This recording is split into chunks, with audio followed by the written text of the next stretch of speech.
ریاست ٹیکساس کے شہر ڈیلس میں جشن عید میلاد النبی کی مناسبت سے عظیم و عالیشان محفل میلاد منعقد ہوئی۔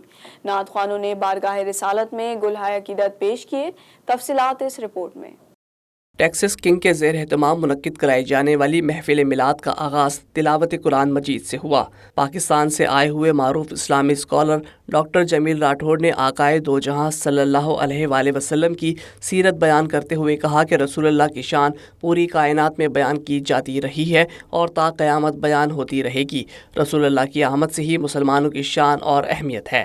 میں آپ کو اپریشیٹ کرنے آتا ہوں، پاکستان میں 5000 لوگ ہیں، آپ 5000 کے برابر فقط ایک آدمی ہیں۔ اگر آپ کو انلائٹنڈ اللہ کے ذکر سے کر دیا گیا، اللہ کے حبیب کے عشق سے کر دیا گیا، اور آپ نے کسی نان مسلم کے کان میں عشق مصطفیٰ اور ذکر مصطفیٰ اور شان مصطفیٰ کا قصہ سنا دیا اور بتا دیا کہ حضرت عیسیٰ علیہ السلام تو وہ تھے جنہوں نے کچھ زمانے تک زندہ لوگوں کو زندہ کیا، ارے ہمارے نبی کی شان تو یہ ہے کہ 14 صدیاں بعد بھی جو نبی کا کلمہ پڑھ لیتا ہے وہ مردہ زندہ ہو جاتا ہے۔ ان کا کہنا تھا کہ ڈیلس کے باسیوں کا جذبہ بلا شبہ قابل تعریف ہے۔ مسلمانوں نے رسول اللہ کے بتائے ہوئے راستے کو چھوڑ دیا، اس لیے دنیا بھر میں مسلمانوں پر ظلم ہو رہا ہے۔ مسلمانوں کو عشق نبوی ہی ظلم سے نجات دلا سکتا ہے۔ اس موقع پر مقامی نعت خواہوں نے نعت رسول مقبول بھی پیش کی۔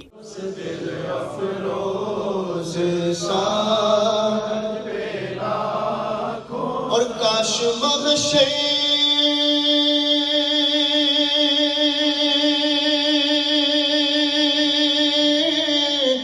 میں جب ان کی آمد ہوئے، بھیجے سب ان کی شوقت بیلا ہو سلام۔ محفل میلاد میں پاکستان سے آئے ہوئے نعت خواہ سید سبیع الدین رحمانی اور حافظ محمد علی سہروردی نے ہدیہ نعت رسول مقبول پیش کر کے سما باندھ دیا۔ ڈیلس میں بسنے والے عاشقان رسول جھوم اٹھے۔ عرش پر ہے مگر عرش پر ہے مگر عرش کو جستجو اللہ اللہ اللہ اللہ اللہ اللہ۔ سلام کے لیے حاضر غلام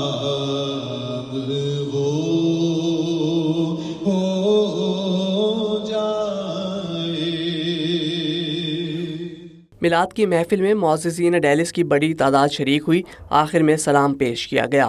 ڈاکٹر جمیل راٹھوڑ نے اپنے روایتی اور خوبصورت انداز میں دعا کرائی۔ اس موقع پر رکت آمیز مناظر بھی دیکھنے میں آئے۔ شرکاء نے کشمیر کی موجودہ صورتحال پر کشمیری مسلمانوں کے لیے بھی دعا کی۔